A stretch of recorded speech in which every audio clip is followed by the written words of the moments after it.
let us continue with the network layer module, and we're going to be talking mostly in this module about the IPv4.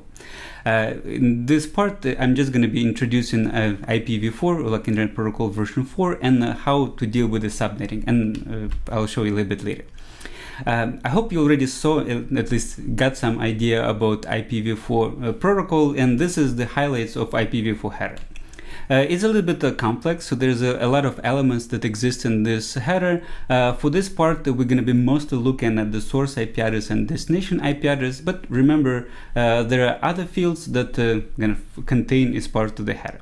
And just to highlight this, we're going to have IP version. This one is basically always representing number 4. We have a header length. It's basically to counter that there is option field as part of the header, and if a header length is more than whatever this basic header, then you can assume there is some form of options. It's only designated a few bits, so it's actually in number of 32-bit octets, or like 4-octet fields. Then we have 16 bits for the total length. So, and most of you correctly answered the questions on the midterm about the what is the maximum size of the UDP TCP packet, which basically is bounded by the total length of in IP protocol. Three fields that we're going to be talking later is related to the fragmentation. The other one important field is a time to live. So this one is effectively designated state inside the packet. I think as part of the link layer I'm going to be talking later, but this is a little bit jumping ahead. As part of the Ethernet headers that we're going to be seeing, there's no any kind of a state in existence as part of the packet, and there's like a really danger if packet loops in in Ethernet environment. Versus in IP environment, we have this time to live state as part of the packet, and if whenever the packet is forwarded, time to live field is being decreased, and as soon as this field becomes 0, then the router is basically required to drop this packet. So basically it's some kind of a kill switch for the packet. The other element is the protocol, and protocol is effectively defining what is the payload of the IP packet. And the protocol can be indicating that it's a TCP packet, like inside, and the next thing that needs to be interpreted as part of the payload should be TCP processing. It can indicate it's UDP packet, then it has to be UDP. And if it's ICMP and other protocols, I mean, you can look it up how many different protocols in existence. IP checksum is basically some basic mechanism to check whether any bits in the packet got flipped. So in this case, you simply can drop the packet. And finally, source IP address and destination IP address are 32-bit numbers representing the IP address. And this is basically the topic of this part. Okay, so IP address structure. I hope you already played a lot with the different IP addresses and you saw how to write them. So like, for example, 173.1.1.10. And this is nothing more than just representations of 4 bytes, so and just separated by dot and representing as this strange value. One interesting thing about IP addresses is that they're not just representing hosts. I mean, they ultimately representing the host, and this is the property of the host if it's globally unique. But it's also kind of representing the network, or like at least to which network this IP address belongs. And there is basically some form of ID that representing it, and there is some number of bits representing the network and some number of bits representing the host within this network, and the whole IP address representing the host itself. Before I go further with the structure of IP address, like how the subnetwork is designed and what the host is designed, I just want to highlight a few interesting problems, like interesting features of IP protocol. You're probably already guessing what this slide is about.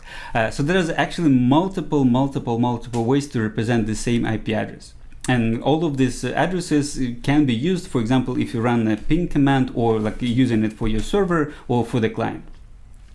So the basic one that I'm showing on the slide is the standard way that you can represent the packet. It's just the numbers separated by dots. But what you can do, you can actually write the same numbers not just in a decimal form, but you can actually write them in a hexadecimal form. You're still writing as a number is a hexadecimal, and a dot number, and so forth. You can write the same one in a octal form. So instead of hexadecimal, you're now using octal form. Another strange way, so this is one of the strangest way, is you can write the whole 4 bytes of the packet, or 4 bytes of this IP address, as a single number, because you can simply interpret 4 bytes as integer, like as unsigned integer, and just write this number. And all the tools that are available in Linux, in Windows, and macOS will happily accept this number and will be pinging this 131 IP address. You can write the same in hexadecimal form. You can write the same in octal form. And to give you a little bit more interesting elements, you can actually, for the dot representation, you can actually mix up decimal, hexadecimal, and octals. For example, you can write one in decimal, the second one in hexadecimal, third one in octal, and the final one you decide in which format. So this is kind of interesting aspect of how you write the IP address. Normally it's not a big deal, but there is one problem part when we're talking about HTTP. And I think there was some number of scams happening, like when you write in trying to hide where exactly you're going by specifying this URL in some strange form. But getting back to the splitting host and network parts. So first of all, I still have to introduce you the concept of classes, even though we're not really using these classes as of today. But they were like originally introduced as when IP specification was defined. So they just they were like creating a simple, very small network with very few hosts. So they just decided to do a very simple job. So whenever you decide what addresses to allocate, you simply decide whether it belongs to the class A, B, C. And or D is a special case because it belongs to so-called multicast addresses and not really can be used for hosts. And basically, if it's a class A, it has to start with 0, and it simply meant to define that the network is represented by the first 8 bits, and the rest is represented in the host. So that's kind of basic logic. So it's basically needed for very, very, very large networks. For the class B is starting with 0, 1 in binary, and then the network simply would be first 16 bits and 16 bits for the host, and finally class C is 1, 1, 0, and then it would be 24 first bits in IP address representing the network, and the last 8 bits representing the host. So that's basically the logic, and I gave you some ranges that correspond to those binary numbers. This is what have been defined, but this is not what we're using today. What we're using today is actually something much more flexible. So any IP address, with exception of multicast addresses, because they still have a special role in our universe, all those IP addresses can have various numbers of bits designated to the network. And as I will be talking later, this designation of network and IP address is actually not static, and it's really depending on from which perspective of the network we're talking about, because there is one ultimate end is end host and its own subnetwork versus someone far away that can consider the same IP address belonging to a completely different subnetwork.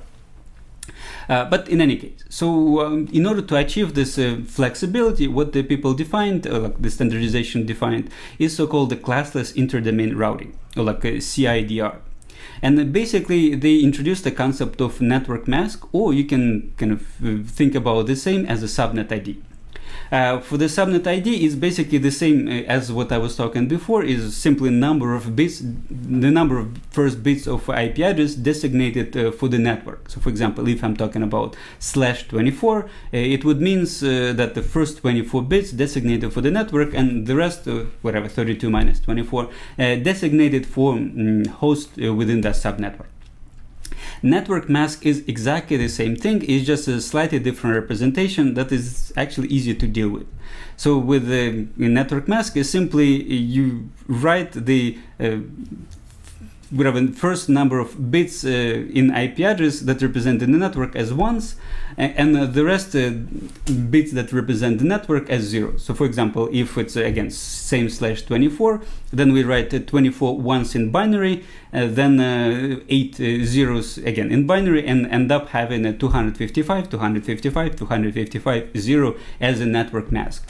And as an exercise to you, you can think of different number of bits representing the network and how it corresponds to the network mask. For example, you can have 1 and then followed by the 32 ones, 32 zeros, or you can have like 31 ones followed by 0. And basically you can have a little bit of calculations, and I think I have a slide with a small task afterwards. A little bit more details, a little bit more specifics about exactly the same thing. So as I said, there's a network part, there's host part, and there's two ways of basically writing the same IP address. And in this lecture, I'm going to be using some kind of interchangeably two of these representations. So we can write any kind of IP address, or technically it should be the network address, but it's not strictly necessary.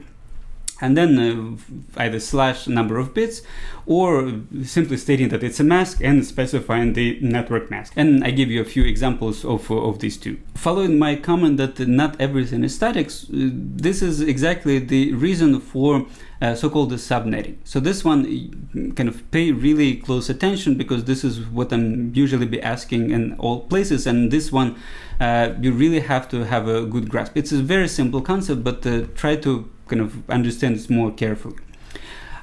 So what happens? So I already mentioned in previous module that, or like in previous part, that ISPs getting the IP address blocks from regional internet registries. They're getting basically allocation of huge number of IP addresses. Sometimes it's /16. For example, in FIU, the whole FIU has /16 and several other blocks.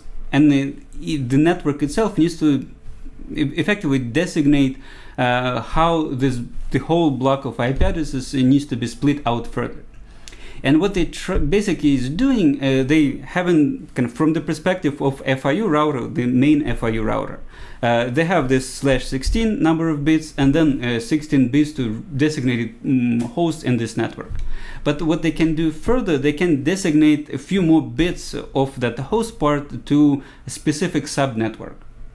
And this will effectively split IP address. So for example, this is just one of these silly examples.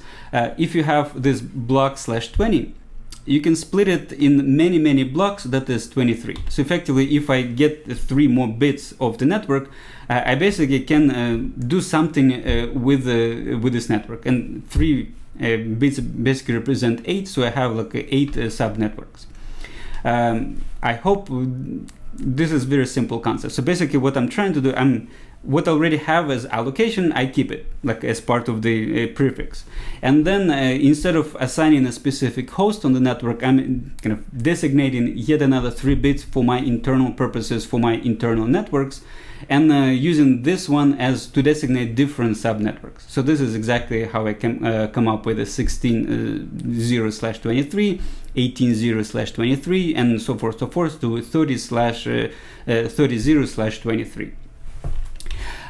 This one is basically the same example, but just trying to show you that the split doesn't necessarily have to be in equal subnetworks. For example, on the first level, I made a split to 8 of /23. So I had a 20, I split into /23s. I can use, if I'm okay using the whole /23 at specific point of the network, I can use it.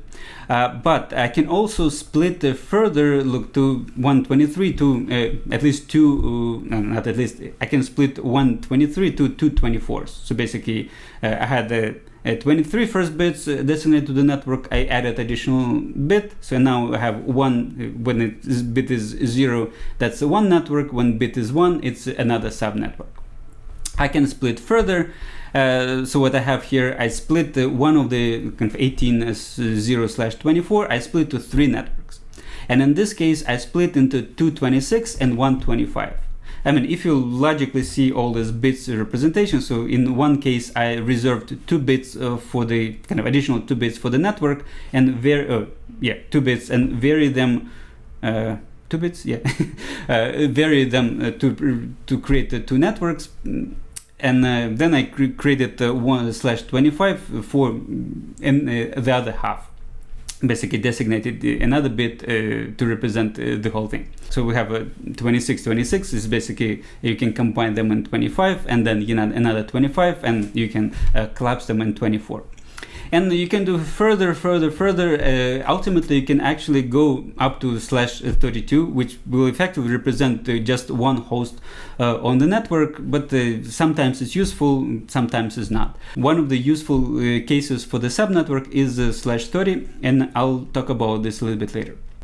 I showed you a lot of all this mechanism for subnetting, so I hope you got a very good idea how to, given the subnetwork, how you can split it. And how you split in the smaller pieces, equal pieces, non-equal pieces. You just need to kind of be reasonably careful with the binary mathematics and conversion of IP addresses. And this one is just to give you an additional idea of all this additional math. So basically, when you have the subnetwork identified either with the subnetwork ID or the subnetwork mask, this defines the range. So given like 201.10.60/23, it's basically representing all IP address from 60 to 7 to 155. How did I come up with this? Okay, it's a basically question to you, and I hope you got it. Will get it through homeworks. But it's very basic calculations. It's easy to do it in binary because basically you can see what exactly you're doing in binary. If you do it in non-binary, you just have to still memorize some, imagine a binary in your head. But let's do just simply in binary. So I converted for you IP address and a subnetwork to the subnetwork mask and to the binary, and you see basically this 2 binary numbers. And basically what happens is we're going to have minimum address of the range and maximum address of the range. It's kind of obvious what I'm going with this, but minimum address is basically the number of bits that designated for the subnetwork are set to the bits designated to subnetwork. So in this case, the first 23 bits are set to whatever value was supplied to you. And then all the rest bits that is designated to the host are simply set to 0. That's it. So that's kind of the first address of the range. And if you get that number, you can split it and kind of convert back to the kind of decimal representation, and you see a familiar IP address. For the last address of the range, you simply, again, start with the same process. The first 23 bits will be the address of the subnetwork. This is the one that is designated to you. But the ones that are designated for the host, you simply switch them to 1. That's it. And then you convert that thing to the normal representation, and you see what exactly is the range. I gave you kind of on next two slides is basically very basic math that you can do on your calculator or like any other calculators. You simply writing the numbers and doing binary operations. And what you can do is to check if it's a minimum range. You simply take the IP address, you binary AND it with a network mask, which basically is 1s representing the network and 0s representing the host part. So this is exactly what the objective is. And you got this IP address. For the maximum range, it's basically the same thing. It's just a little bit kind of a small trick.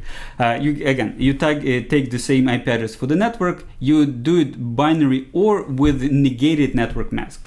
So basically, you just from the network mask, you want to flip all 1s to 0s and all 0s to 1s. That's objective, and you want to basically apply the same thing. Kind of flip all the last bits representing kind of the host part to 1s, and that's it. And you basically can convert to the normal representation, and you have the IP address. Okay, if you're a bit lazy to do manual calculations, I included this 2 links at the bottom. But the tool is quite simple. You just take in the normal IP address as input, and you can convert it to binary, or you can get the binary IP address and convert it to normal representation. But these are very two fundamental things, like how you do the calculation of a subnetwork. So please really pay close attention, and I will have a few exercises for you. For IPv4 specifically, there are several addresses that are special, and in certain ways. So for example, /0000/8 simply designated this network. It doesn't really mean too much, but it kind of has been reserved. The other address that is being specifically reserved and is used quite a bit, as we will see later, is 255, 255, 255, 255. So basically all ones in binary representation, and with a subnet of 32. So this IP address simply means that is designated to everybody in this network. And it will be used basically if you don't have IP address, and if you don't know to whom to send, and you want to send to everybody, like to someone reply to you, then you have to send to this IP address. The other two are specifically for IPv4, and this will not exist later, and these two actually have quite a bit of impact on subnetworking.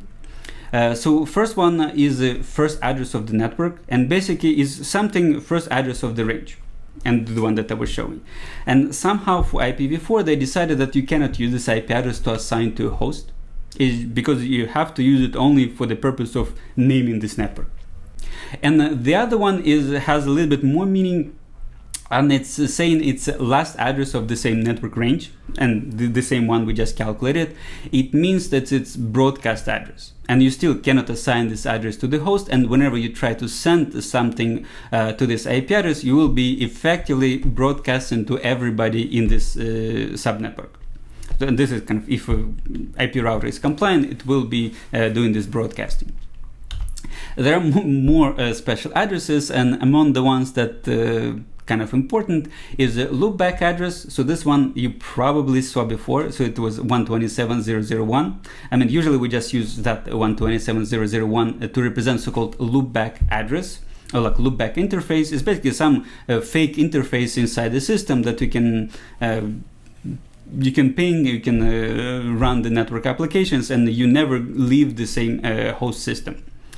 There's a special thing called link local address. So this one has a little bit special and not really used too much in IPv4, and it's simply IP address when you the one that you will fall back if you didn't get assigned IP address either manually or like through automatic ways.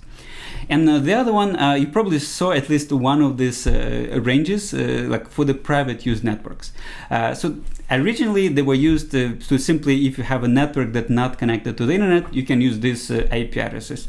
Today it's used in slightly different form, is to connect the networks behind the network address translation, or NAT, and we have a separate section on this part.